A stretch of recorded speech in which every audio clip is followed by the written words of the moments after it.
কেন কেন আটকানো হলো, কেন ধরা হলো? ওরাই বলতে পারবেন মাঝরাতে কেন ধরলেন। কি কি বললেন? মানে তারা যখন অ্যারেস্ট করতে গেছিলেন কি বলছিলেন? দুটোই যে উত্তরপাড়ার প্রাক্তন বিধায়ক শ্রুতিনাথ প্রধারাজ গ্রেপ্তার।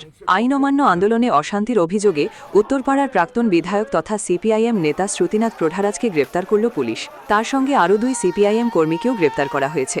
আজ তাদের চুঁচুড়া আদালতে পেশ করবে পুলিশ। কেন কেন আটকানো হলো, কেন ধরা হলো? ওরাই বলতে পারবেন মাঝরাতে কেন ধরলেন। কি কি বললেন? মানে তারা যখন অ্যারেস্ট করতে গেছিলেন কি বলছিলেন? দুটোই যে আন্দোলন হয়েছিল শ্রমজীবী মানুষের পক্ষে, হ্যাঁ, তার পাশে দাঁড়িয়েছিলাম, এটাই অপরাধ। এটা যদি অপরাধ হয় তাহলে 100 বার এই অপরাধ করবার জন্য আমি রাজি আছি। যারা সেদিন ভাঙচুর করলো আপনাদের দাদা বলছি, হ্যাঁ সেদিনকে যারা ভাঙচুর করলো আপনাদের মঞ্চ, তাদের তো কাউকে কিছু করা হয়নি। তারা বল তুমি তো ঘুরে বেড়াচ্ছে, এটাই এই সরকারের দোষ তো। এই সময় তারা শাসক দলের মানুষ, সেই কারণে। কি বলবেন? আর যারা মার খেলো তারা আক্রান্ত হচ্ছে, মাঝরাত্রে তাদেরকে অ্যারেস্ট করা হচ্ছে। কি বলবেন, কণ্ঠরোধ করা হচ্ছে? বিরোধীদের কন্ট্রোল করার জন্যই তো এই ব্যবস্থা হচ্ছে। কজনকে ধরা হলো দাদা? আমাদের আজকে 3 জনকে ধরেছেন গতকাল রাত্রে। আপনাকে কি কেস দেওয়া হয়েছে দাদা? সবটা ওইভাবে তো বলতে পারবো না। আন্দোলন চলবে।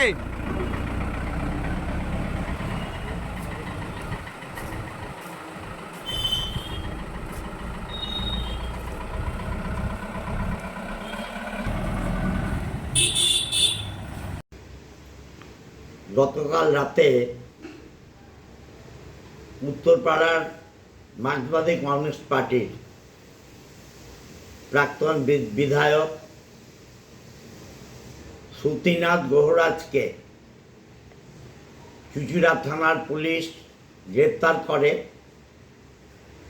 আইন অমান্যের দিন এরা নাকি ব্যারিকেড ভেঙে পুলিশকে আক্রমণ করেছে। আইনে অন্যায় হলে নিশ্চয়ই অন্যায়। পুলিশের গায়ে যদি হাত দেয় সেটাও অন্যায়। কিন্তু বিরোধী দল বাংলায়, সিপিএমই বলুন, কংগ্রেসই বলুন, তৃণমূলই বলুন, যারা মানুষের স্বার্থে লড়াই করছে তাদেরই এই সরকার গ্রেপ্তার করছে।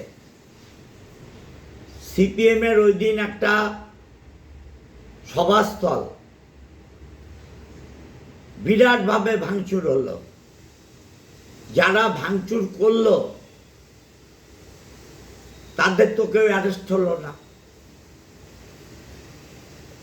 আমরা পথ অবরোধ করে 10 মিনিট অ্যারেস্ট হলাম। মাঝে সোনিয়া গান্ধীকে এবং রাহুল গান্ধীকে ক্ষমা চাইতে হবে বলে পিউলবাতি অবরোধ হয়ে গেল, সেখানে কেউ গ্রেপ্তার হলো না।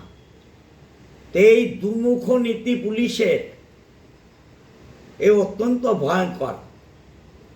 থানাগুলো বিজেপির দলদাসে পরিণত হয়েছে। আমি এর তীব্র ধিক্কার জানাই।